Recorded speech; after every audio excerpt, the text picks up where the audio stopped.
নমস্কাৰ বন্ধুসকল, Assamese everything YouTube চেনেলটোলৈ আপোনালোকক স্বাগতম জনাইছোঁ।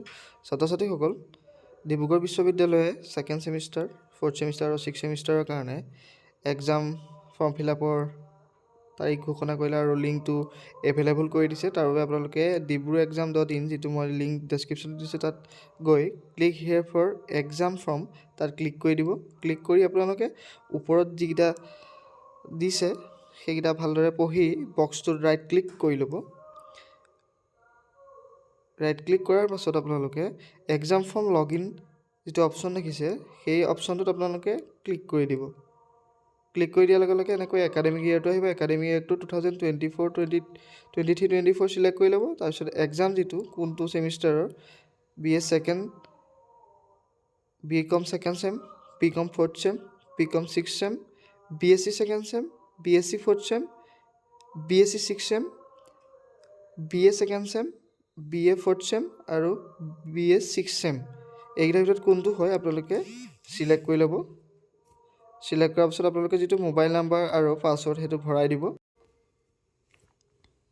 আৰু যদি আপোনালোকৰ পাছৱৰ্ড মনত নাই তেনেহ'লে ফৰগট পাছৱৰ্ডত গৈ আপোনালোকে নিজৰ যিটো ৰেজিষ্ট্ৰেশ্যনৰ সময়ত ইমেইল দিছিলে সেই ইমেইলটো অথবা ফোন নাম্বাৰটো ভৰাই আপোনালোকে পাছৱৰ্ডটো ৰিষ্ট'ৰ কৰি ল'ব পাৰে। তাৰপিছত আপোনালোকে এনেদৰে আহিব, ইয়াত দেখিব একশ্যন বুলি আছে, একশ্যনৰ তলতে এক্সাম ফৰ্ম, তাত ক্লিক কৰি দিব।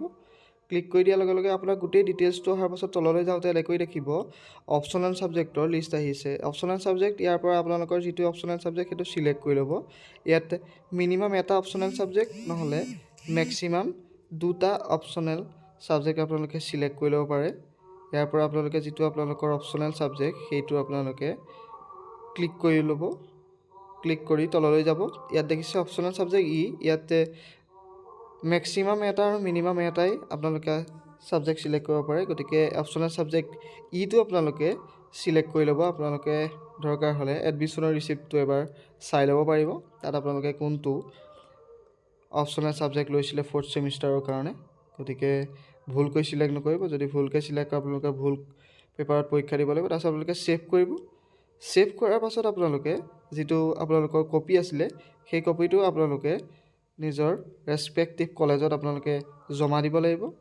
আৰু জমা দিয়াৰ পাছত আপোনালোকে কলেজে এপ্ৰুভ কৰাৰ পাছত আপোনালোকে কলেজতে ফি পে'মেণ্ট কৰি ৰিচিপ্টটো আপোনালোকে ৰাখি থ'ব লাগিব। আশা কৰিছোঁ ভিডিঅ'টো চাই ভাল পালে। গতিকে ভিডিঅ'টো লাইক কৰি দিব, শ্বেয়াৰ কৰি দিব আৰু চেনেলটো ছাবস্ক্ৰাইব কৰি দিবলৈ নাপাহৰিব।